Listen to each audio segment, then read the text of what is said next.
శ్రోతలకు స్వాగతం. ఈరోజు వినిపించబోతున్న కథానిక బలిదానం. రచన కోడూరి కౌసల్యాదేవి గారు.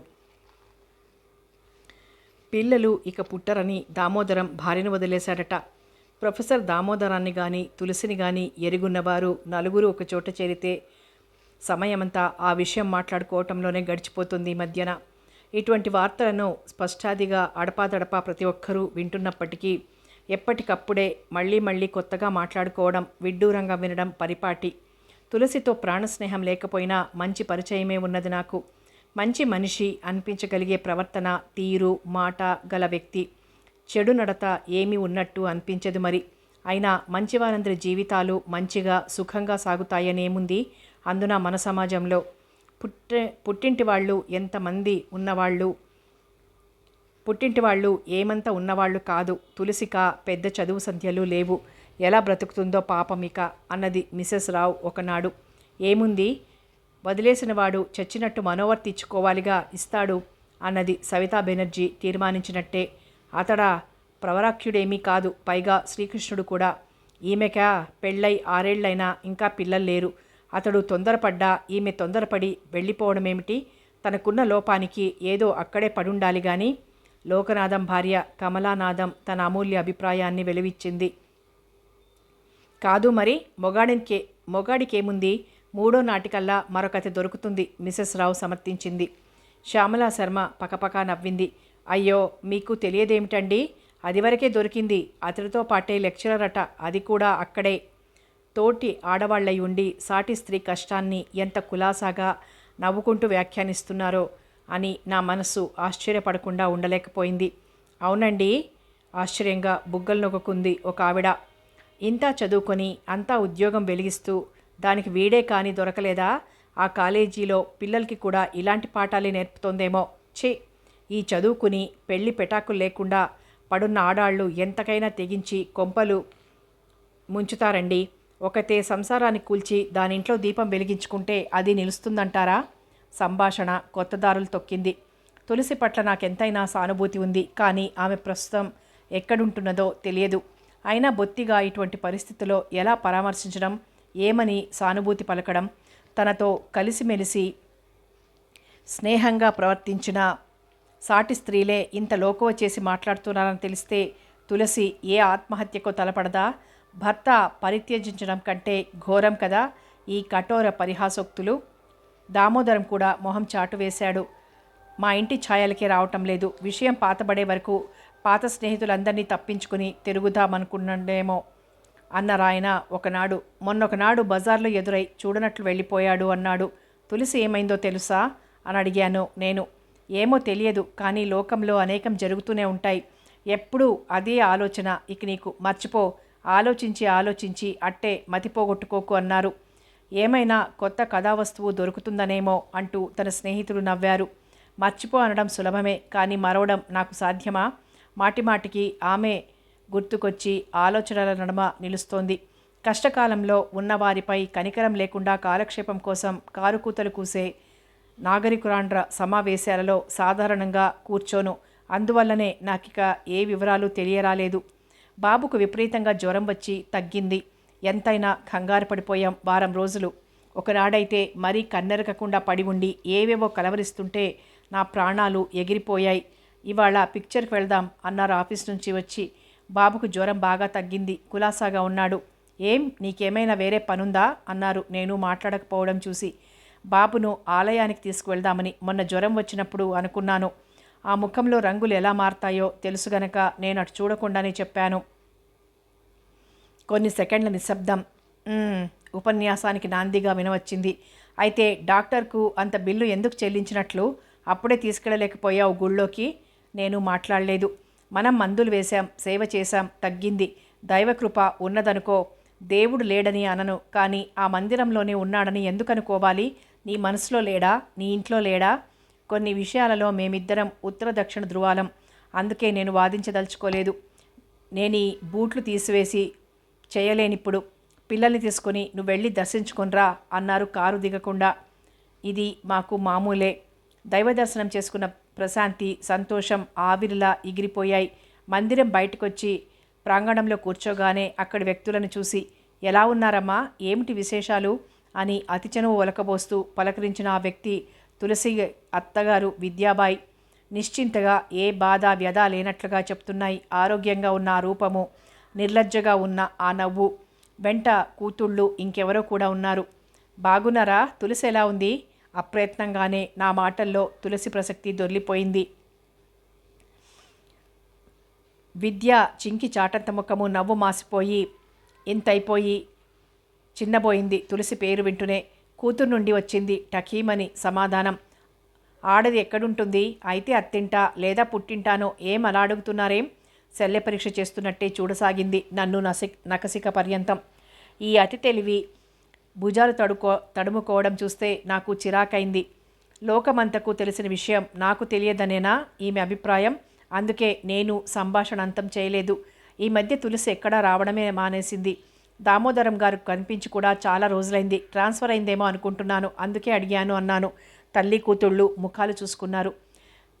బయట నుంచి ఉండి ఉండి కారు హారన్ వినిపిస్తోంది. కూర్చున్నదల్లా విద్యాబాయి ఒక్క ఉదుటన లేచి నా దగ్గరికి వచ్చింది. రహస్యం చెప్తున్నట్లుగా గుసగుసలు పోతూ అన్నది, మీకు తెలియదనుకుంటాను, మా వాడు రెండో పెళ్లి చేసుకున్నాడమ్మా. అదిగో ఆ పిల్లే, అందుకే గుళ్ళోకి తీసుకొచ్చాను అంటూ కూతుళ్ళ పక్కనే ఉన్న ఓ అతి నాగరికంగా కనపడుతున్న యువతిని చూపింది. యువతి అనే కంటే ప్రౌఢ అంటే ఒప్పుతుందేమో. ముఖంలో ముదిమి బాగా కనిపిస్తోంది. నేను అలాగే కళ్ళప్పగించి చూడసాగాను. విద్యాబాయ్ ఇంకా చెప్తూనే ఉంది. ఏముందమ్మా, ఇవాళ కాకుంటే రేపైనా నలుగురికి తెలిసేదే కదా. గొడ్రాలిని ఎన్నాళ్ళని భరిస్తాడు మొగాడు? వంశంకురం లేని బ్రతుకెందుకు? ఇంట్లో అన్నదమ్ములు అక్కచెల్లెళ్ళు అంతా సంతానవంతులే. ఇంటా బయట అందరూ పిల్లల్ని వెంటబెట్టుకుని భుజాలెక్కించుకుని తిరుగుతుంటే వాడి కళ్ళల్లో ఎంత దిగులు కురిసేదో, లోపల ఎంత కుళ్ళిపోయేవాడో. కన్న తల్లిని నాకు తెలుసమ్మా. ఎవరికి తెలుస్తుంది? లోకమంతా ఆడిపోసుకుంటున్నారట. ఎవరి బాధ ఎవరికి తెలుస్తుంది లేండి. ఇంతలో ఆమె కూతురు రమ వచ్చింది. ఎందుకమ్మా అందరికీ అలా సంజాయిషి చెప్పుకుంటావు? ఎవరి కష్టం ఎవరికి తెలుస్తుంది? ఎవరిష్టం వారిది అంటూ నా వైపు తిరిగి, అయినా మీరే చెప్దురు, ఆడదానికి అంత అహమా? మగవాడిని చూసి చూడనట్టు వదిలేయాలి, లేక తెగే వరకు తాడు లాగుతుందా? తెలివైన దేవతైనా ఏమాత్రం మెదడున్నా తనకు దగ్గరదాన్ని ఎవతనైనా తనే చేసి ఉండేది. ఏ పొరపచ్చాలు లేకుండా ఇద్దరు పడి ఉందురు. నేను అసలు ఆ మాటెత్తగానే మా అందరిపైన విరుచుకుపడిందనుకోండి. అందుకే కాపురం కూలదూసుకుపోయింది. తులసి మా ఇంటికి తరచూ వస్తుండేది కనుక నేనామె పక్షమనే భావంతో వాళ్ళెలా గోల పెడుతూ అడగనిదే సంజాయిషీలు ఇచ్చుకుంటున్నారన్నమాట. దామోదరం ఎంత చవట అనిపించింది నాకు మొదటిసారిగా. చవట కానిదే అతని వ్యక్తిగత విషయంలో తల్లికి అక్కకు అంత అధికారం ఏమిటి? వాళ్ళింకా ఏమేమో చెప్తూనే ఉన్నారు, కానీ వినడానికి నాకు కంపరంగా ఉన్నది. అందుకే పని ఉందని చెప్పి వదిలించుకుని బయటపడ్డాను. దైవ దర్శనంతో పాటు పురాణ శ్రవణ పుణ్యం కూడా దక్కించుకుని వచ్చినట్లున్నావే. శ్రీవారి స్వరంలో హేళన కొట్టొచ్చినట్లుగా వినిపిస్తోంది. దామోదరం తల్లి చెల్లెళ్ళు కదూ వాళ్ళు అన్నారు మళ్ళీ. కొత్త పెళ్ళాం కూడా ఉంది వాళ్లల్లో చూడండి అన్నాను. అక్కర్లేదులే, నువ్వు తరించావు చాలు. మరో హేళనా బాణం. ఏమిటట? కోడలి కాపురం నిలువునా కూల్చిన పాపం కడిగేసుకోవటానికి వచ్చిందటనా? మరో విషమ ప్రశ్న. నాకు విసుగనిపించింది. బాగుంది, ఎందుకు వచ్చిందో నాకేం తెలుసు? మీ పిక్చర్ ప్రోగ్రాం కాదన్నానని మరి ఇంత చిరాకు ప్రదర్శించాలా? అది కాదోయ్, అలాంటి పాపిష్టి వాళ్ళంతా తమ పాపాల్ని చూసి చూడనట్టు వదిలేయమంటూ దేవుడికి లంచాలు పెట్టడానికి వస్తుంటే ఈ దొంగ నమస్కారాలు అందుకోలేక దేవుళ్ళు ఏనాడో ఆలయాలు విడిచి పారిపోయారు పత్తా లేకుండా. ఇక నువ్వు ఏం ఆశించి ఆ ఆలయాలలోనికి వెళ్తున్నావు? దేవతా దర్శనానికి బదులు అలాంటి పాపిష్టి ముఖాలు చూస్తున్నావు అంతే కదా. ఈ గొణుగుడు వాద ప్రతివాదాలు అర్థం కాక ఏమిటో డ్రైవర్ మధ్య మధ్య మా ముఖాలు చూస్తున్నాడు. ఇక్కడికి వచ్చిన మొదట్లో భాష రాక నానా అవస్థలు పడుతూ తిట్టుకునేదాన్ని, కానీ ఇటువంటి పరిస్థితుల్లో మాత్రం ఇదే బాగుందనిపిస్తుంది. మన గోల ఏమిటో చచ్చిన నౌకర్లకి తెలియదు. ఈ మధ్య కాస్త మరుగున పడిన తులసి తలుపులు మరలా వచ్చి నా మెదడులో ప్రవేశించాయి. అసలు వీళ్ళంతా కలిసి తులసిని ఏమైనా చేసేశారా, లేక బ్రతికి ఉందా అనే అనుమానం కూడా కలిగింది నాకు. ఒక్కసారి తులసి కనిపిస్తే బాగుండును, తులసి కనిపిస్తే బాగుండును, పాపం తులసి ఏమైందో అని అనుక్షణం అనుకుని తప్పించిన దానినల్లా తీరా తులసి కళ్ళెదుట నిలబడగానే అప్రతిభురాలనై మాటలు చేష్టలు దక్కి నిలబడ్డాను. బాబును స్కూల్లో దిగవిడిచొస్తుంటే ఒక బస్ స్టాప్లో నిలబడ్డ 4-5 మనుషులలో తులసి కనిపించి ఆగి చూశాను. ఇంతలో ఆమె నన్ను చూసి తనంత తానే దగ్గరకొచ్చి బాగున్నారా అని పలకరించింది. ఎలా మాట్లాడాలి, ఏమని ఓదార్చాలి అని లోలోన కలవరపడుతూ కంగారు పడుతున్న నన్ను ఆమె కుశల ప్రశ్నలు వేసేసరికి కొన్ని క్షణాలు నిర్ఘాంతపోయాను. వెంటనే తులసి ముఖం ముడుచుకుపోయింది. నేను తులసినండి అన్నది ఒత్తి పలుకుతూ. మీరు కూడా నాతో మాట్లాడితే పరువు తక్కువగా భావిస్తారనుకోలేదు. వెళ్ళడానికి ఉద్యుక్తురాలైంది. చచ ఆమె చేయి గట్టిగా పట్టుకొని ఆపి కూర్చోబెట్టాను. అనుకోకుండా కనిపిస్తే ఉక్కిరి బిక్కిరయ్యాను. అంతే, దా మా ఇంటికి వెళ్దాం. ఏమైనా అర్జెంట్ పని కానీ లేదు కదా? లేదులేండి, వస్తాను సంతోషంగానే అంగీకరించింది. విషయం మీకు తెలుసు అనుకుంటాను అన్నది దారిలో తనే. ఆయన రెండో పెళ్లి చేసుకున్నారు అన్నది స్పష్టంగా, కంఠం దీనంగా ఉన్న స్ఫుటంగా ఉన్నది. అడిగిన వాళ్ళకందరికీ సమాధానాలు చెప్పి చెప్పి కాకుల్లా పొడిచే వాళ్ళందరి దెప్పుళ్ళు విని విని ఈసరికి ఆ మాత్రం దృఢత్వాన్ని పొంది ఉంటుందనిపించింది. విన్నాను, చాలా విచారించాను కూడా అన్నాను నెమ్మదిగా, బాటపైననే దృష్టి నిగిడించి. దీనత్వం తిష్టవేసిన ఆ ముఖంలోకి సూటిగా చూస్తూ మాట్లాడగల దిట్టతనం నాలో లేదు. విరక్తిగా నవ్వింది తులసి. ఎవరు విచారించి ఏం చేయగలరు నా కోసం? కనీసం మీకు ఆ మాత్రం సానుభూతి అయినా ఉన్నది నా పైన. ఇంత గౌరవంగా మీ పక్కన కూర్చోబెట్టుకుంటారనుకోలేదు. ఆ మధ్య ఓసారి బట్టల దుకాణంలోకి మిసెస్ రావు, సవితా బెనర్జీ వచ్చారు. నన్ను పురుగును చూసినట్టే చూశారనుకోండి. నాతో మాట్లాడకపోగా నన్ను హేళనగా చూస్తూ వాళ్లల్లో వాళ్లే ఏదో చెప్పుకుని నవ్వుకోవడం అన్నది. రకరకాల వేషాలు వేసుకు తిరగడమే కానీ వాళ్ళెప్పుడు మాత్రం ఎక్కడ మాత్రం సభ్యంగా మాట్లాడి ప్రవర్తిస్తారు. అటువంటి వాళ్ళని గురించి ఏం బాధపడక్కర్లేదు. ఇంటికొచ్చాక ఇద్దరం షర్బత్ తాగి కూర్చున్నాం. ఇప్పుడేం చేస్తున్నట్టు మరి అని అడిగాను తులసిని. ఏం చేయగలనో చెప్పండి ఎదురు ప్రశ్నించింది. స్కూల్ ఫైనల్ చదువు కూడా లేదు నాకు అని జీవం లేని నవ్వు నవ్వింది. మీ వాళ్ళెవరు? అర్ధోక్తిలోనే ఆపేశాను. మళ్ళీ అదే జీవం లేని నవ్వు. వెళ్ళాను, ఎవరూ రమ్మనలేదు, కష్టంలో ఓదార్చలేదు, అయినా నేనే వెళ్ళాను. నా వాళ్ళనుకొని అన్న వదినలే కాదు, తల్లిదండ్రులు కూడా ఎవ్వరూ ఓదార్చలేదు. ఎదురు నాకే సలహాలిచ్చారు. ఎలాగో ఓలాగా వాళ్ళు పొమ్మన్నా సరే చూరు పట్టుకు వేళ్లాడాలి, ఆడదానివి, మళ్ళీ వెళ్ళి కాళ్ల మీద పడు అంటూ బుద్ధులు చెప్పారు, సలహాలిచ్చారు. ముళ్ల మీద ఉన్నట్టు 2 నెలలు గడిపాను. ఇక అక్కడ ఉండలేను. ఎక్కడైనా ఏమైనా దొరక్కపోతుందా అని ఇలా తిరుగుతున్నాను. ఎక్కడో అనాథాశ్రమంలో వంట మనిషి పని ఖాళీగా ఉందట. వెళ్ళి అడుగుదామని బయలుదేరానివాళ. వింటున్న నాకు కడుపులో దేవినట్లే అయింది. ఎన్నో సందేహాలు అడుగుదామనుకున్నాను, కానీ అడిగి నేను చేయగలిగిందేమున్నది? ఏమడిగితే తులసి ఏ విధంగా అర్థం చేసుకుని బాధపడుతుందో హఠాత్తుగా గుర్తొచ్చినట్లు తులసి కలవరపడుతూ లేచింది. అన్నట్టు మీ వారింటికి భోజనానికి వస్తారేమో అంటూ. అవును, అయితే నన్ను రానిచ్చినందుకు ఏమన్నా అంటారేమో, వెళ్తాను. చచా, అలాంటి నీచనైజం కాదు అంటూ తిరిగి కూర్చోబెట్టాను చేయిపట్టి. కనీసం టైపు వగైరా వస్తే ఏమైనా ఆయన కంపెనీలోనైనా ప్రయత్నించి వీలైతే చేయుద్దురేమో, ఏదీ దారి అన్నాను ఆలోచిస్తూ. చూశారా, ఆడదానికి చదువెందుకు అంటారు. ఆ పెళ్లి కోసం ఖర్చు పెట్టిన దాంట్లో 4వ వంతైనా నా చదువు మీద వినియోగిస్తే ఈనాడు నాకు ఈ పాటలుండేవా అంటున్న తులసి దుఃఖం ఆపుకోలేకపోయింది. ఇంతవరకు ఆమె ప్రదర్శించిన నిగ్రహమంతా బూటకమని తెలిసిపోయింది. నిత్య శోకమే కదా ఇక ఆమె బ్రతుకు. ఇంతలో కారు హారన్ వినవచ్చింది.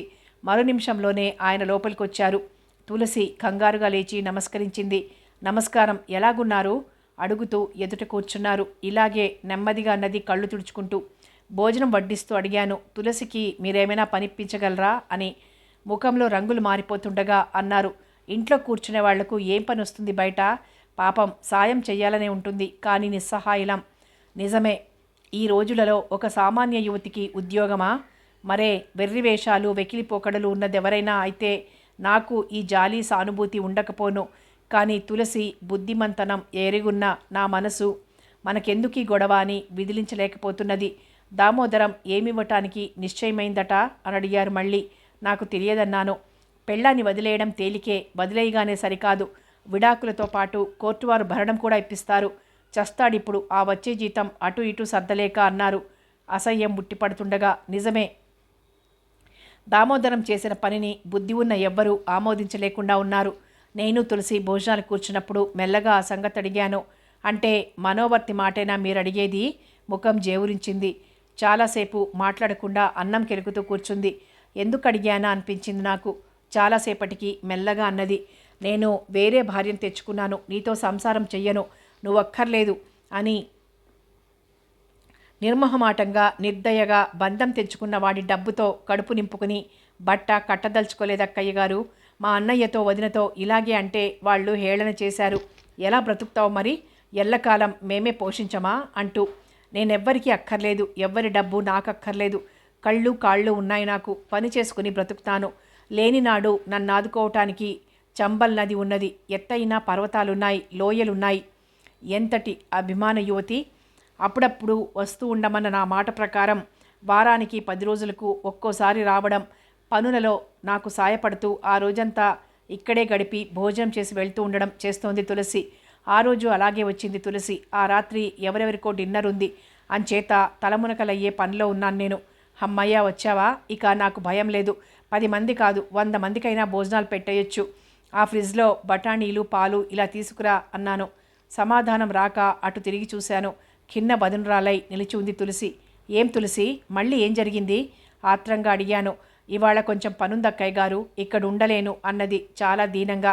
పోనీలే, నేనెలాగో సర్దుకుంటాను కానీ అలాగున్నావేమిటి, ఒంట్లో బాగుందా తల వంచుకుని జవాబిచ్చింది. బాగానే ఉంది, నాకొక్క 100 రూపాయలు సర్దగలరా, భగవంతుడు అనుకూలిస్తే తిరిగి ఇవ్వగలను, కానీ నమ్మకం లేదు కదా, అందుకే అప్పుగా అడగడం లేదు. మీరు తప్ప నాకు అడగగలవారు కూడా వేరెవరు అంటున్న ఆమె కనులు జలపూర్ణాలయ్యాయి. పరీక్షగా చూశాను. లోలోన చాలా అలజడితో ఉన్నట్లుంది ఆమె చూపులు. ఏమిటి అసలు సంగతి, ఇస్తాన్లే డబ్బు, కానీ దాపరికం లేకుండా చెప్పు, అలా పీట మీద కూర్చో. టీ తాగి నెమ్మదిగా చెప్పసాగింది తులసి. అనాథాశ్రమంలో వంట పని ఖాళీగా ఉందంటే వెళ్ళాను, దొరికింది. అంత తేలికగా దొరకటం నాకే ఆశ్చర్యం అనిపించింది. తిండి బట్ట అంతా అక్కడే గడిచిపోగా నెలకి 80 రూపాయలు ఇస్తామన్నారు, ఒప్పుకున్నాను. మా అన్నయ్య వదిన తాడెత్తున లేచారు. పరాయి పంచల్లో వంట పనికి పాకి పనికి తల ఒగ్గగలదానవు, మొగుడింట అణిగిమణిగి ఏమూలో దాసిదాన్లా పడుంటే కాకపోయిందా, నడు, మేం తీసుకెళ్ళి మీ ఆయన దగ్గర దిగబిడిచొస్తాం ఎలాగో నచ్చజెప్పి. మా ఇంట ఉండి ఇలాంటి కూలీ నాలి పనులు చేయటానికి వీల్లేదు అన్నారు. మీరే చెప్పండి అక్కయ్య గారు, నేనేమైనా నా అంత నేను వెళ్ళిపోయానా ఆ ఇంటి నుంచి దీనంగా చూసింది. అయితే వాళ్లే వెళ్ళిపోమన్నారా? ఇంతవరకు ఆ వివరాలేమీ నాకు తెలియవు, అందుకే సందర్భం వచ్చింది కనుక అడిగాను. ఆయన తల్లి అక్క చెల్లెళ్ళు అందరూ కూడా ఎవరు పెట్టగలిగినంత హింస వాళ్ళు పెట్టారు.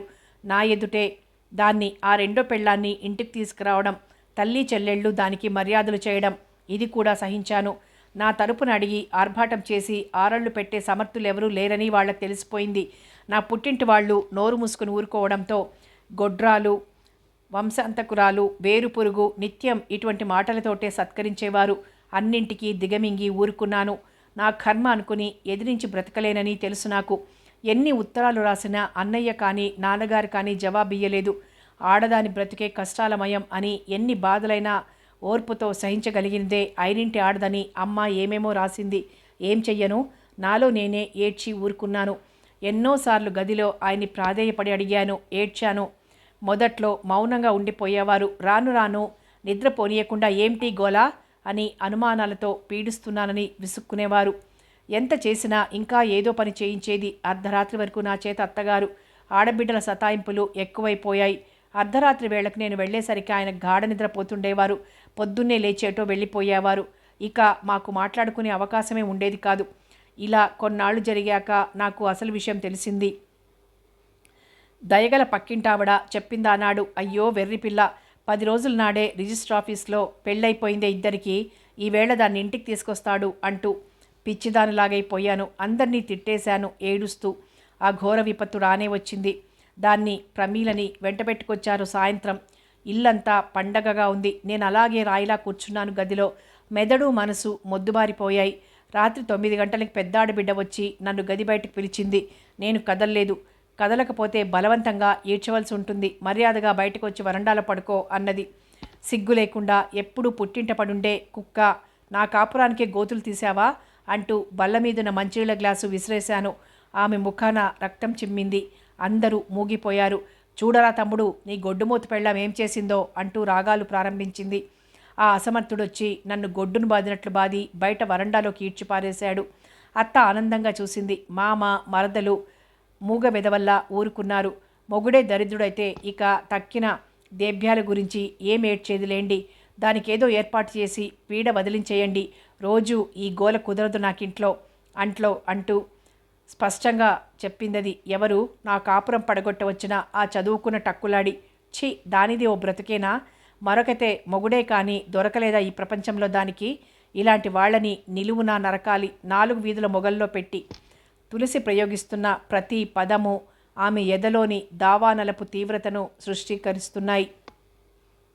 తులసి ఇంకా చెప్పసాగింది. ఆ మర్నాడు నాకెవ్వళ్ళు తిండి కూడా పెట్టలేదు. అంత నీచంగా చూడబడుతూ కూడా ఆ ఇంట్లో మరో వారం రోజులు గడిపానంటే మీరు నమ్ముతారా కయ్యగారు?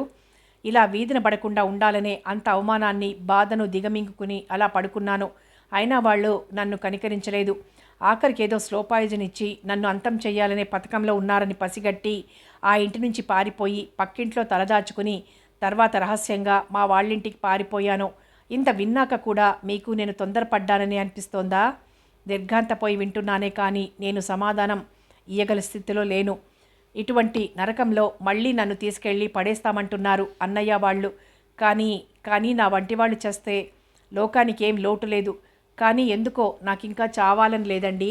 అక్కడికి వెళ్తే వాళ్ళు నన్ను చంపేస్తారు అంటూ చిన్నపిల్లల వెక్కి వెక్కి ఏడ్చింది. నాకు కనుల నీళ్లు తిరిగాయి. పోనీయండి, కాపురం ఎటూ పోయింది, అందుకు నాకు బాధ లేదు. ఇన్నాళ్ళు ఇటువంటి చెవటకు కట్టుకున్న దాన్ని నడివీధిలోకి నెట్టివేయగల దౌర్భాగ్యుడికి కాపురం చేశానే, శూర్పణకలకు ఊడిగం చేస్తూ అత్తయ్య వదిన అంటూ నోరు పాడు చేసుకున్నానే అనే నా బాధ. ఎలాగో అలాగ బ్రతుకుతానంటూ కళ్ళు తుడుచుకుని నవ్వింది. నాకు భయం వేసింది. భగవాన్, తులసికి పిచ్చెత్తిపోదు కదా? మరి ఆ వంట పని ఏమైంది అని అడిగాను. ఒప్పుకున్నాను. కానీ వంట చేయాల్సింది ఆ అనాథాశ్రమంలో కాదట. జీతం ముట్టినట్లు, బట్టలు ముట్టినట్లు ఆశ్రమం రికార్డులో సంతకం పెట్టాలట. పని చేయాల్సింది మాత్రం దానికి ప్రెసిడెంటో చైర్మనో ఎవడో వాడింట్లోనట. తిండి మాత్రం పెడతారు. అందుకు కూడా ఒప్పుకున్నాను. మరి నేల చూపులు చూస్తూ చెప్పింది. మొదటి 2 రోజుల్లోనే తెలిసిపోయింది. అతడి భార్య రోగిష్టిది, మంచాన పడి ఉంది. చిన్న చిన్న పిల్లలున్నారు, 4. అతడి ప్రవర్తన చాలా చెడ్డగా ఉంది.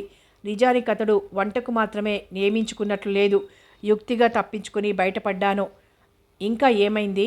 ఇలాంటి రాబందులు గద్దలు ఎన్ని తారసపడతాయో భవిష్యత్తులో. ఆ నౌకరీ కోసం బయట అడుగుపెట్టిన క్షణంలోనే పుట్టింటికి నాకు బంధం తెగిపోయింది. ఇక నేను వెళ్ళినా వాళ్ళు రానివ్వరు కదా. ఇప్పుడేం చేద్దామని ఎక్కడైనా ఓ గది తీసుకుని ఉంటాను. మరో నౌకరీ కోసం తాపత్రయపడతాను. అందుకే మిమ్మల్ని డబ్బడుగుతున్నాను. తెగిన గాలిపటమైపోయిన తులసికి నేను దారి చూపలేను, సలహా ఇవ్వలేను. కనీసం ఉండటానికి ఆశ్రయమేయలేనా? ఆలోచించాను. నాకు సాయంగానే ఉంటుంది. తనకి భుక్తి గడిచిపోతుంది. ఎక్కడికో పోయి ఒంటిగా ఏం బ్రతుకుతావు? ఎలా అవస్థలు పడతావు? ఏదో దారి దొరికే వరకు ఇక్కడే ఉండిపో అని నోటి వరకు వచ్చిన మాటని అణిచివేశాను. వద్దని అనరు. ఎంతో జాలిగుండె మనిషి. అయినా ఇలాంటి పనికి ముందు ఆయనతో ఒక్క మాట అనాలి కదా. అందుకే నా మనసులోని భావాన్ని, ప్రతిపాదనను ప్రస్తుతానికి గోప్యంగానే ఉంచాను. సాయంత్రం వెళ్దూగానిలే తులసి, కనీసం మధ్యాహ్నం వరకైనా ఉండు అన్నాను. ఈలోపుగా ఆయనే రావచ్చు, లేదా కనీసం ఫోన్ అయినా చేసి మాట్లాడవచ్చు అనే ఉద్దేశంతో అంగీకరించింది తులసి. ఇద్దరం చెరో పని చేసుకుంటూ ఉండగానే టైం తెలియకుండా మూడైపోయింది. నాకు చాలా బిజీ వర్క్ ఉంది, భోజనానికి రాను అని ఫోన్ చేశారు. పక్కనే తులసి ఉండడం వల్ల నాకు ఏం మాట్లాడటానికి లేకపోయింది. భోజనానికి రానని సాయంత్రం 3 గంటలకు ఫోన్ చేయడం ఏం మనిషి? 12 నుంచి నేను ఎదురు చూస్తుంటానని తెలియదు. విసుక్కుంటూ ఫోన్ పెట్టేశాను. మీరు ఆయన కోసం ఎదురు తెన్నులు చూస్తుంటారని, కనీసం ఆలస్యంగానైనా మీకు ఆ విషయం చెప్పాలని అనిపించింది. అంత బిజీగా ఉన్నప్పుడు కూడా ఆయన గుండెలలో మీరు మెదులుతున్నారంటే అదృష్టవంతులు కాదా అక్కయ్య గారు అంటున్న తులసి కళ్ళల్లో దిగులు వర్షించింది. భోజనం చేసి ఒక్క అరగంటైనా కూర్చోకపోతే వీల్లేదన్నంతగా అలసిపోయాను ఇవాళ పనితో. తులసి ఏవో కబుర్లు చెప్తూ కూర్చుంది సోఫాలో. నేను పేపర్ చేతబట్టి ఈజీ చైర్లో ఇలా వాలానో లేదో అలా వీధిలో కారు హారన్ వినరావడం. కొద్ది క్షణాలలోనే బిలబిల సీతాకోక చిలుకల బృందం లోపలికి రావడం జరిగింది. సవితా బెనర్జీ, కాలేజీలో చదువుతున్న ఆమె కుమార్తె కవిత, మిసెస్ దయాబాయి పాటెల్, షీలా మల్హోత్రా, రావు, మిసెస్ రావు, మీనా టండన్. హతోస్మి అనుకుంటూ లేచాను. విరామంగా కూర్చోవాలని నాకు అనిపించినప్పుడే ఇలా ఎవరో దండెత్తుతుంటారు. వాళ్ళని చూస్తూనే తులసి లోపలికి పారిపోయింది. చాలా షాపింగ్ చేశాం, సరే ఇలా మిమ్మల్ని కూడా చూసిపోదామని ఏం చేస్తున్నారు అంటూ భారీ శరీరాలను సోఫాల్లో చేరవేశారు. చల్లని పానీయాలను సేవించాక సంభాషణలు చిత్తం వచ్చిన రీతిన కొనసాగించారు. మేమెన్నిసార్లు వచ్చాం, మీరెప్పుడు రారు మా ఇంటికి, మిసెస్ పటేల్ ఆరోపించింది. ఎప్పుడు ఇంట్లో ఎలా తోస్తుంది? మిస్ కవిత ఆరా. నవ్వి ఊరుకున్నాను. బై షీలా ప్రారంభించింది. మిసెస్ దామోదరం ఎందుకలా పారిపోయింది మమ్మల్ని చూసి? డేగల లోపలికి కళ్ళు చికిలించి చూడసాగింది. నేను సమాధానం చెప్పేలోగానే సవితా బెనర్జీ ప్రారంభించింది. అసలు ఆమెకు మీకు అంత దోస్తీ ఏమిటి? మీకామె అసలు ఎలా పరిచయం? దోస్తీ ఏముంది? మనందరికీ ఆమె పరిచయస్తురాలే కదా. మీ అందరితో ఉన్న దోస్తీ వంటిదే ఆమెతోనూ ఉన్నది అన్నాను. ఆ మాట విని ఎవ్వరి ముఖము బాగులేదు. ఏమో లేండి, మొగుడు వదిలేశాక మా ఎవరిళ్ళకి రానేలేదు. మరి మీ ఇంట్లో రోజులు ఉంటున్నట్లు వింటున్నాం అన్నది షీలా. ఎందుకిలా మాట్లాడతారు కొందరు అనుకుంటూ నివ్వెరపాటుతో చూడసాగాను నేను. తులసి వింటే ఎంత బాధపడుతుంది? మీ ఇంట్లో ఏమైనా ఆయాగా కానీ కుదిరిందా? మరొక ఆమె ప్రశ్న. అంతలో లోపల నుంచి తులసి బాణంలా దూసుకొచ్చింది. మీ అందరిలాగా కాకిలా పడవకుండా ఆవిడ నాకు కాస్త సానుభూతి చూపుతుంది. అందుకే ఆమె గారి దగ్గరికి వస్తున్నాను. ఇందులో మీరంతా అంతగా వింతగా చూసి విడ్డూరంగా అడగాల్సినదేముంది అన్నది షీలా ముఖంలోకి తీక్షణంగా చూస్తూ. ఈసారి మరింత ఆశ్చర్యపడ్డాను. నలుగురు కూర్చున్నప్పుడు తలెత్తటానికి, కుర్చీలో సరిగ్గా కూర్చోవటానికే ఇబ్బంది పడిపోయే మొహమాటస్తురాలు తులసేనా ఈమె? అనుభవాలు స్వభావాలను ఎంతెంత తీక్షణంగానైనా మార్చగలవు.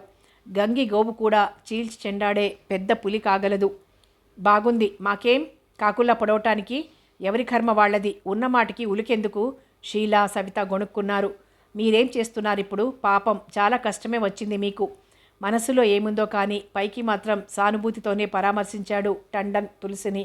తులసి నవ్వుముఖంతోనే జవాబిచ్చింది. ఇంకా ఏం నిశ్చయించుకోలేదు. నిన్న మొన్నటి వరకు నేను ఈ అందరిలాగే నవ్వుతూ తుళ్ళుతూ బ్రతికాను. భవిష్యత్తును గురించి భయమే లేకుండా. ఎప్పుడు మొగుడు చస్తాడో లేదా చచ్చిన వాడితో సమానమైన పోతాడో తెలియదు కదా. ఇవాళ పచ్చగా ఉన్న చెట్టు రేపు మాడిపోతే దానిమీద పక్షులు వెనక్కి చూడకుండా ఎగిరిపోయినట్టే సాటి ఆడదాని జీవితం నట్టేట కలిపేస్తే స్నేహితులు అయిన వాళ్ళు కూడా వదిలేసి ఇంకా 4 రాళ్ళు విసురుతారు. అంతేకాని ఏమో రేపు ఇదే గతి మనకు పడితే మనమేం చేస్తాం అనే యోచన కాస్త ఉంటే ఈ విధంగా మాట్లాడేవారే కాదెవరు. బాగుంది, బోడిదానికి దండం పెడితే నాలాగే వర్ధిల్లు 10 కాలాల పాటని దీవించిందట మిసెస్ రావు తగ్గుస్వరంలో అన్నప్పటికీ. ఆ భాష నాకే కానీ అక్కడ మరెవరికీ తెలియందైనప్పటికీ ఆ ముఖంలోని క్రోధాన్ని బట్టి అదేదో దూషణ భాష అని అందరికీ తెలుస్తోంది. మనకెందుకు గోల, రండి పోదాం. అందరూ బిలబిలలాడుతూ లేచారు. వీళ్లంతా ఒకనాడు తులసితో సరసంగా మాట్లాడుతూ ఇంటికి రాకపోకలు సాగించుతూ ఉండేవారే. ఎంతలో ఎంత మార్పు. మర్యాదకు గేటు వరకు వెళ్ళాను సాగనంపటానికి. మీనా కొంచెం వెనగ్గా ఉండిపోయి నాతో గుసగుసగా అంటోంది.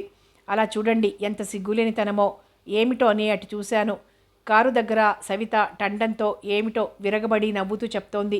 అతడు శ్రద్ధగా వింటున్నాడు, ఆమెనే దీక్షగా చూస్తూ. చీర చెంగు ఉండవలసిన స్థానంలో లేదు. ఆమె నవ్వుకు చిత్ర విచిత్రంగా ఒళ్లంతా కదిలిపోతోంది. పక్కనే చెట్టంత కూతురు కవిత ఆ నడి రోడ్డుపైనే మేకప్ సరిచేసుకుంటోంది హ్యాండ్ బ్యాగ్ తెరిచి. మరో అడుగు దూరంలో మిసెస్ దయాబాయి మిస్టర్ రావు భుజం మీద చేయి వేసి మరీ ఏమిటేమిటో ఎడతెగిన సోదిగా చెప్తోంది. రంగుల రాట్నం ఆగింది. దిగి వస్తున్నాయి మమ్మల్ని చూసి సంతోషంగా మర్యాదగా నమస్కరించింది. బాగున్నారా? ఎక్కడా రావటం లేదు అన్నాను పలకరింపుగా. ఇలాగే, ఇదిగో ఉద్యోగం దొరికింది, ఖాళీ ఉండడం లేదు రావటానికి. ఈ పిల్లల్ని రోజంతా సంరక్షణ, స్కూలుకు పంపటం తీసుకురావటం అంతా నా పని అనుకోండి. ఏదో సుఖంగానే జరిగిపోతోంది. ఇంతకీ ఎవరింట్లో? నా ప్రశ్న. చెప్పింది ఆయన పెద్ద ఆఫీసర్. ఆమె గారికి ఇంటా బయట పార్టీలు, హడావిడి, తీరికే ఉండదు. ఉన్నా కుర్చీ దిగదు. వంట మనిషి, మాలి, నౌకర్లు, డ్రైవరు చాలామంది ఉన్నారు. ఆయాను, నేనున్నాను. బాగానే చూస్తున్నారు. నాకు సర్వెంట్ క్వార్టర్స్ ఇచ్చారు. ఏదో బ్రతుకు వెళ్ళిపోతోంది. బాగానే చూస్తున్నారు, బాగానే ఉన్నాను అని 10 సార్లు చెప్పిందే కానీ ఆ కళ్ళల్లో ఏదో దిగులు కొట్టొచ్చినట్లు కనిపిస్తూనే ఉంది. ఈరోజు ఇంట్లో ఎవరో మంత్రిగారికి పార్టీ ఇస్తున్నారు అంచేత 11 వరకు పిల్లల్ని బయట తెప్పి తీసుకెళ్తాను. 11కి కారు డ్రైవరు వస్తారు. వాళ్ళని నేను చూశాను. ఊళ్ళో చాలా పలుకుబడి ఉన్నవాళ్లే. వేషభాషలు, పద్ధతులు అంతా కూడా ఆల్ట్రా మోడర్న్ అన్నమాట అన్నాను. అవును, మీకు తెలియందేముంది. ఎక్కువ మాట్లాడితే పిల్లలు పసిగట్టి ఇంట్లో చెప్పగల ప్రమాదం ఉంది. వస్తాను మరి అలాగే మళ్ళీ వెనక్కొచ్చింది. చూడండి, ఎప్పుడైతేనేం మొత్తం ఓ 200 ఇవ్వాలి మీకు, నేను మెల్లమెల్లగా తీర్చుకుంటాను అన్నది మందస్వరాన. చాలే, నేను అడిగానా, ఆ విషయం మర్చిపో. ఎక్కడో ఓ చోట నీకు కాస్త ఆలంబన దొరికింది, అదే నాకు తృప్తి. ఇంటికొస్తూ దారిలో అన్నాను నేను. తులసి చూస్తే బొత్తిగా పూర్వకాలపుది. ఆ ఇంట్లో అన్నీ అధునాతన పద్ధతులు. ఆవిడ కూడా తాగుతుంది, మగవాళ్లతో సమంగా. 2-3 పార్టీల్లో చూశాను. తులసి ఆ ఇంట ఎక్కువ కాలం నిలవదేమో. నేను అదే అనుకుంటున్నాను. కానీ జీవితం వెళ్ళదీసుకోవాలి కదా, నచ్చకపోతే మాత్రం ఏం చేస్తుంది పాపం అన్నారు. మా అభిప్రాయం సరైందే, కానీ అంచనా మాత్రం పూర్తిగా తప్పని రుజువు చేసింది 15 రోజుల అనంతరం వచ్చిన తులసి సంభాషణ. పిల్లలకి పళ్ళు బిస్కెట్లు తెచ్చింది. ఎందుకు ఇవన్నీ తులసి అని కోప్పడ్డాను. కష్టకాలంలో ఆదుకున్నందుకు అన్నది. ఏం ఆదుకున్నాను? 4 రోజులు ఆశ్రయం కూడా ఇయ్యలేకపోయాను. కాకిమూకకు జడిసి ఇలా వచ్చేంత తీరికలా దొరికింది అని అడిగాను. వారంతా ఎక్కడికో ఊళ్ళు చూడ్డానికి వెళ్తున్నారు. 4 రోజులు నాకు తీరికే. మరి పిల్లల్ని చూడటానికి వెంట నువ్వు అక్కర్లేదా? ఏమోనండి, వారివన్నీ చిత్రమైన పద్ధతులు. మరో 2 కుటుంబాల వారు వీరు కలిసి 2 కార్లలో వెళ్తారు. ఖాళీ లేకనా అంటే కాదు, అక్కడ జరిగేవి నౌకర్లకు తెలియరాదని అనుకుంటాను. ఏం జరుగుతాయి అర్థం కాక అడిగాను.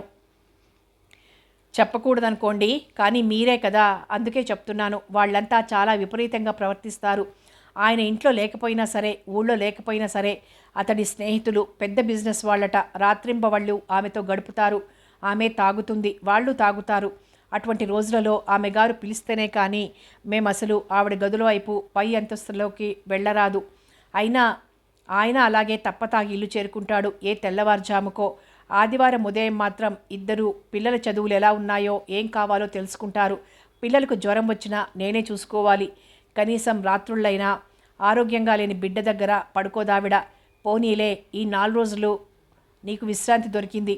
కొంచెం సేపు ఏదో చెప్పనా వద్దా అన్నట్టు తటపటాయిస్తూ ఉండిపోయింది. ఆఖరుకు చెప్పింది. మన పిల్లల్ని పార్కు తీసుకువెళ్ళాను. అక్కడ సాయంత్రం అతను కొత్త భార్యతో కనిపించాడు. దామోదరం గారా? నేను తప్పించుకొని పోబోయినా అతడు తనంతట తానే వచ్చి దారికడ్డుగా నిలబడి మాట్లాడాడు. ఏమని కుతూహలంగా అడిగాను. ఏమైనా మనసు మారిందట? ఆ రాక్షసులకు మనసు మారుతుందా? నేను అలాగే ఆశపడ్డాను. పోనీ దయతలిచి రమ్మంటే అలాగే పోదాం. ఈ లోకం అందరి చేత అవమానింపబడే కంటే భర్త చంపేసినా చచ్చిపోదామనుకున్నాను. కానీ ఆ పాషాణాలలో మార్పు రాదండి. మరి ఏమిటి మాట్లాడాడు?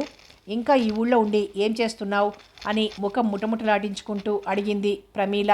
ఏం, ఇది నీ బాబు రాజ్యమా? నీకేం బాధ అన్నాను. సిగ్గు సరం వదిలిపెట్టేసిన దానికి మాటలకేం లోటు అన్నది. సాటిదాని కాపురం నిలువునా కూల్చే నీలాంటి దానికంటే సిగ్గు సరము లేంది ఈ ప్రపంచంలో ఉండదన్నాను నేను. అతడు కల్పించుకున్నాడు. ఓ కారు, డ్రైవరు, మంచి మంచి బట్టలు, గొప్పవాడినే పట్టావే అన్నాడు హేళనగా. ఎటో పోరాదా? ఎందుకిక్కడ ఈ కూలీ నాలీ చేస్తూ నా పరువు తీయటం? నెల్లాళ్లలో పోకపోయావంటే నువ్వు ఈ ఊళ్ళో ఎలా ఉంటావో చూస్తానన్నాడు బెదిరింపుగా. నేను మాట్లాడకుండా వెళ్ళిపోయాను. పిల్లలు, డ్రైవరు చూస్తున్నారన్న భయంతో. చెప్తున్న తులసి ముఖం జేవురించింది. పెదవులు, కంఠం ఆవేశంతో వణకసాగాయి. పిల్లలు కలగకపోవటం నా దోషమా? నిర్దయగా నన్ని ప్రపంచంలో తోడేళ్ల నడమ వదిలేసి పైగా పరువుగా బ్రతకమంటున్నాడు. ఎలా పరువుగా బ్రతికేది? వలవలా ఏడ్చింది. ఆర్ద్రంగా చూడటం మినహా నేను చేయగలిగిందేముంది? పరువు కావాలి కదూ వాడికి. గబగబా కళ్ళొత్తుకొని మాట్లాడుతున్న తులసి కళ్ళల్లో నేనెన్నడూ చూడని కక్ష, క్రౌర్యాలు కనపడి నా మనసు అలజడి చెందింది. చూడండి, పరువు నిలువునా తీస్తాను, నా కక్ష తీర్చుకుంటాను. ఎలా పరువు మర్యాదలతో బ్రతుకుతాడో, ఎలా ఆ కొత్త పెళ్ళాంతో కులుకుతాడో నేను చూస్తాను. వెర్రిది. కోపంలో ఏదో అంటోంది కానీ నిరాధారురాలైన అబల ఏం చేయగలదు? ఇనపస్తంభం లాంటి మగవాడిని. ఆ 4 రోజులు ఆ మాట చాలాసార్లు అన్నది తులసి. మర్చిపో తులసి, ఏదో వాగాడు పోనీ అని సమాధానపరచబోయానే కానీ సలహా ఇచ్చినంత తేలిక కాదు అనుభవించటం. అన్నంత పని చేశాడు దామోదరం. ఏం చేశాడో, ఎవరి చేత చెప్పించాడో తెలియదు కానీ తులసి పనిచేస్తున్న ఇంటి యజమానురాలికి తులసిపై అయిష్టం, అనుమానం ఏర్పడిపోయాయి. ఫలితంగా తులసి ఉద్యోగం ఊడిపోయింది. ఎటుపోయిందో ఏమో. తులసి మా ఇంటికి రాలేదు, ఎక్కడా కనిపించడం లేదు. కొన్నాళ్ళు అనునిత్యం జ్ఞప్తికొచ్చేది. క్రమక్రమాన అప్పుడప్పుడు ఎప్పుడైనా జ్ఞాపకం వచ్చేది. ఆనాడు దీపావళి. తులసి ఎంతైనా జ్ఞాపకం వచ్చింది. దీపావళికి, హోలీకి ఆమె పిల్లలందరికీ ఏవేవో బహుమానాలు ఇచ్చేది. పాపం పిల్లలు లేక ప్రేమ కొద్దో మరెందుకో రాత్రి బాణాసంచాల హడావుడైనాక ఊళ్ళో ఎవరెవరి నుండి ఆహ్వానాలు వచ్చాయా అని ఓసారి ఆహ్వాన పత్రాలన్నీ తీసి చూశాం. లక్ష్మీ పూజకు ఆహ్వానం అనేక మంది నుండి. మార్వాడీలు ఈరోజు పూజ చేసి ఖాతాలవి అన్నీ కొత్తగా మొదలు పెడతారు. ఆనంద్లాల్ బసంత్లాల్ అనే అతని నుండి ప్రత్యేకమైన ఆహ్వానం. ఆ రాత్రి 12 గంటలకి పార్టీ క్యాబరే డాన్సులతో ప్రారంభోత్సవం చేస్తున్నాడు కొత్త హోటల్ని. ఎవరబ్బాయి ఆనంద్లాల్? బొత్తిగా ముక్కు మొహం తెలియదే ఇంత పనిమాల ఆహ్వానించాడు. కాసేపు ఆలోచించాం. ఎవరైతేనేంలే, కొత్తగా పాష్ హోటల్ ప్రారంభిస్తున్నట్లున్నాడు. పద, పూజలు ఎప్పుడు ఉండేవే, క్యాబరే చూద్దాం అన్నాడు. అయ్యో కాదు మరి, వెళ్ళండి వెళ్ళండి అన్నాను చిరుకోపంతో. ఏం నీతో గుళ్ళు గోపురాలకు నేను రావటం లేదు? రావాల్సిందే నువ్వు కూడా, త్వరగా తయారుకా. ఆహుతులతో మాకు పరిచయం ఉన్నవారు తెలిసినవారు చాలామంది ఉన్నారు. సవితా బెనర్జీ బిజినెస్ ఎగ్జిక్యూటివ్స్ అందరితో పూసుకు తిరుగుతూ మాట్లాడుతోంది. ఏమిటేమిటో కూతుర్ని పరిచయం చేస్తోంది. ఈవిడ కూతుర్ని కూడా వెంటేసుకుని వచ్చిందెందుకో పెళ్లి కాని దాన్ని మరీ సీతాకోక చిలుకలాటుగా విమర్శిస్తోంది. అంతటి సందట్లోనూ తులసిని జ్ఞాపకం తెచ్చే వ్యక్తులు వచ్చారు. వాళ్ళు ఇటు దామోదరం, ప్రమీల, అటు ఆమె కొన్నాళ్ళు ఆయాగా పనిచేసిన ఇంటి దంపతులు. హోటల్ యజమానిని ఊర్లోని పెద్ద తలకాయ ఒకతడు చాలా ఘనంగా పరిచయం చేశాడు. కేవలం ప్రజాసేవకే ఆ హోటల్ ప్రారంభించాడట. చాలా బాగున్నది అనిపించింది ఆ వాక్చాతుర్యం. డ్రింక్స్ సరఫరా అవుతున్నాయి. తర్వాత హోటల్ యజమాని క్లుప్తంగా అందరి సహకారాన్ని గుర్తింపును కోరుతూ ఎల్లప్పుడూ తన హోటల్కి వచ్చే కస్టమర్స్కి చక్కటి సేవ చేస్తానని వాగ్దానం చేస్తూ అతిథుల గౌరవార్థం ఆనాడు సిటీకే కొత్తదైన గొప్ప క్యాబరే డాన్సర్ని తెచ్చారని సగర్వంగా చెప్పుకున్నాడు. వెంటనే లైట్ ఆరిపోయి ఎర్ర లైట్లు ఫోకస్ అవుతుండగా నెమలిలాగా అడుగులు వేస్తూ ప్రవేశించింది. నెమలి పించం బగైరా ధరించి ఉన్న ఒక నాట్యగత్తె, మెరిసే చెంకీ దుస్తులు. అందరూ ఆత్రంగా చూస్తుండగా వాద్యాలు మోగసాగాయి. ఆమె డ్యాన్స్ ప్రారంభించింది. చూసిన కొలది ఆ ముఖం ఎంతో పరిచయంగా కనపడసాగింది నాకు. కానీ కనురెప్పల దగ్గర నుంచి విపరీత అలంకరణలో ఉన్న ఆ వేషంలో గుర్తించడం కష్టం కదా. పాట చాలా భావయుక్తంగా ఉంది. మంద్రంగా ప్రారంభమై తారాస్థాయిని అందుకున్నది. బోలో మై కోన్ హూ బోలో, ముజే పెహచాన్ లియా క్యా, నేనెవరినో చెప్పుకో, నన్ను గుర్తుపట్టావా అంటూ దామోదరం కనులలో కనులు పెట్టి అడుగుతూ అతడి చెంప మీద ఒక్కటి కొట్టింది సుతారంగా. లైటు రంగు మారింది. ఒక్క వలువ తొలగింది. కొత్త చరణం మొదలుపెట్టింది. ఆ చరణం భావం, నేనొకప్పుడు ఒకడికే దేవతను, ఇప్పుడు మీ అందరికీ దేవిని. ఒకనాడు నన్ను మీరంతా వద్దు పొమ్మన్నారు, ఇప్పుడు నా చుట్టూనే మీరంతా తిరుగుతారు. చరణం ముగించుతూ మరలా క్యా కోయి నహీ పెహచానా, ఆప్ భీ నహీ పెహచానా అని దీర్ఘం తీస్తూ మా ఎదుటి టేబుల్ పైకొచ్చి కూర్చుంది. వాయిద్యాలకు అనుగుణంగా శరీరం తమాషాగా తిప్పుతూ ఉలిక్కి పడ్డాను నేను. ఆమె తులసి. కంగారుగా ఆయన దిశ తిరిగాను. పకపక నవ్వింది. అచ్చా పెహచాన్ లియానా అంటూ వెళ్ళిపోబోతుండగా మరో వస్త్రం అదృశ్యమైంది. ఆమె తులసి కదూ, మెల్లగా అన్నాను తన్మయుడై చూస్తున్న తనతో. ఎక్కడా? చుట్టూ ఉన్న అందరి వైపు చూడసాగారు. ప్రేక్షకుల్లో కాదు, ఆ డాన్సర్ అన్నాను మరలా. చాల్లే, చాలా విసుగ్గా ఉంది ఆయన ధోరణి. ఇక్కడ కూడా నీ బుర్రలో ఆవిడే తిరుగుతున్నట్లుంది. తులసి అంటావు, మరి కాసేపటికి మన పని మనిషి చంపాబాయ్ అంటావు. అతగాడు చెప్పలేదు సిటీకే కొత్త డాన్సర్ అని? నాకు నోరు మూసుకోక తప్పింది కాదు. కానీ నా అనుమానం అలాగే ఉండిపోయింది. ఇంతగా ఆమె పోలికలున్న ఈమె ఎవరబ్బా? మరో చరణం పూర్తి చేసి మరలా అలాగే కొందరి వద్దకు వెళ్ళి అడుగుతోంది, నన్ను గుర్తుపట్టారా అని. ఆఖర్న వెర్రిగా ఊపింది శరీరాన్ని. 6 మగ డాన్సర్సు ఆమెను తమ చేతులతో పైకెత్తి పట్టుకున్నారు. చప్పట్లు మిన్నంటాయి. నాట్యం ముగిసింది. చిన్న చిన్న 2 పీలికలు మాత్రం మిగిలాయి. నాట్యగత్య శరీరంపై లైట్లు వెలిగాయి. ఇంతవరకు మిమ్మల్ని ఆనంద సాగరంలో ముంచెత్తిన నాట్య శిరోమణి శ్రీమతి తులసి అంటూ ప్రకటించాడు హోటల్ యజమాని. ఆమె నవ్వుతూ అందరికీ నమస్కారాలు చేసి నిష్క్రమించింది లోపలికి. ఇదేమిటి? అందరి కళ్ళల్లో ముఖాలలో ఒకే ప్రశ్న తాండవిస్తోంది. తులసా? చంపాబాయా? అంటూ విసుక్కున్న గనులు కిమ్మనలేదు. ఒక్కసారి పరిచితులందరి కనులు దామోదరం వైపు తిరిగాయి. అతడు ప్రమీల వడివడిగా పారిపోతున్నట్లే పోతున్నారు. వెనక ఎవరో తరుముకొస్తున్నట్లు. ఇలాంటి లొసుగేదో లేందే ఆ మొగుడెందుకు వదిలేస్తాడు? నేనప్పుడే అనుకున్నాను, ఎవడో బాగా డబ్బున్నవాడిని పట్టింది సుమా అని. సవిత, ఆమె బృందం సభ్యులు ఒక్కొక్కరే తమ తమ అమూల్య అభిప్రాయాలను వెలిబుచ్చసాగారు. తల మునకలయ్యే ఆశ్చర్యంలో వెలుపలికి వస్తుండగా ఒక బేరర్ పరుగున వచ్చి ఒక ఉత్తరం నా చేత ఉంచి వెళ్ళిపోయాడు. తులసీజీ అని మాత్రం చెప్పి ఇంటికి వెళ్ళి చదవండి అని ఉన్నది కవరు పైన. నా ఆత్రం వర్ణనాతీతం. ఇల్లు చేరకానే ఇంకే పని చూడకుండా ఆత్రంగా కవరు విప్పాను. తాను కుతూహలంగా వచ్చి పక్కనే నుంచుని చదవసాగాడు. దీదీజీ నమస్తే. నన్ను గుర్తుపట్టినా ఇదెలా సంభవం అనుకుంటారు మీరు. నేను తులసినే. ఇక్కడికి ఈ అవతారంలో ఎలా వచ్చాను అన్నది వివరంగా చెప్తే చాలా అవుతుంది. క్లుప్తంగా చెప్తాను. మనస్సాక్షిగా చెప్తున్నాను. నేను ఎంతో పవిత్రంగా బుద్ధిగా బ్రతుకుదామని అనుకున్నాను. ఈ విశాల ప్రపంచంలోకి ఒంటిగా నెట్టివేయబడినప్పుడు చాలా రోజులు అందుకే పోరాడి అలసిపోయాను. ఎన్నో నౌకరీలు మారాను. కొలది నెలల్లోనే నేను ఆయాగా పనిచేసిన ఇంటికి కూడా ఓ నమస్కారం కొట్టిపోదును. ఆనాడు పార్క్లో దామోదరం అతడి భార్య నన్నలా బెదిరించి అవమానించి ఉండకపోతే నేను సర్వనాశనమే కావచ్చు. కానీ కక్ష తీర్చుకోవాలనే ప్రతిజ్ఞ పట్టాను. అందుకే తాగుబోతూ నీతి నియమాలు లేనివాడు అయిన ఆ ఇంటి యజమాని నుండి నన్ను నేను రక్షించుకోవాలనే ప్రయత్నమే చేయలేదు. సవితా బెనర్జీ ద్వారా దామోదరం ఇంటి యజమానురాలి మనసులో విషం కురిపించాడు. ఫలితంగా ఆమె నాకు ఉద్వాసన చెప్పింది. కానీ యజమాని మాత్రం రహస్యంగా నన్ను వేరే ఇంట ఉంచాడు.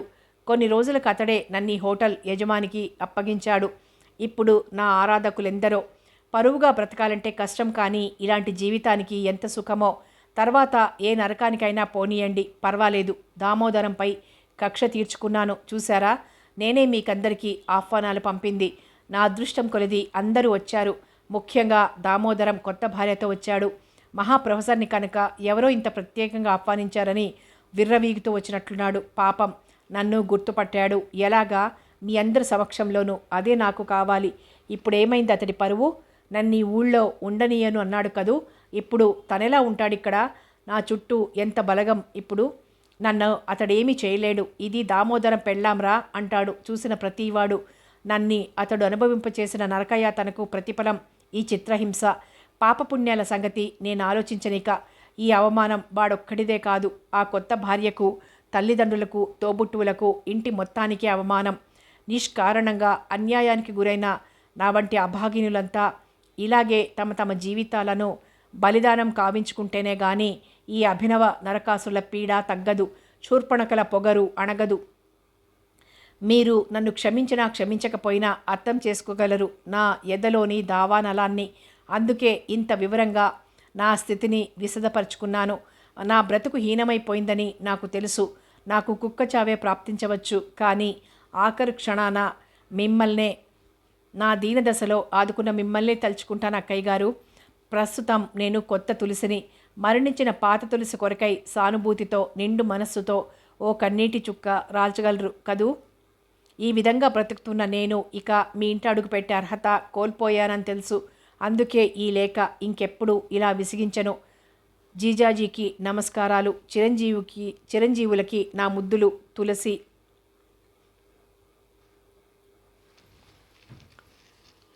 బలిదానం కథానిక సమాప్తం. మరో మంచి కథతో మళ్ళీ కలుద్దాం.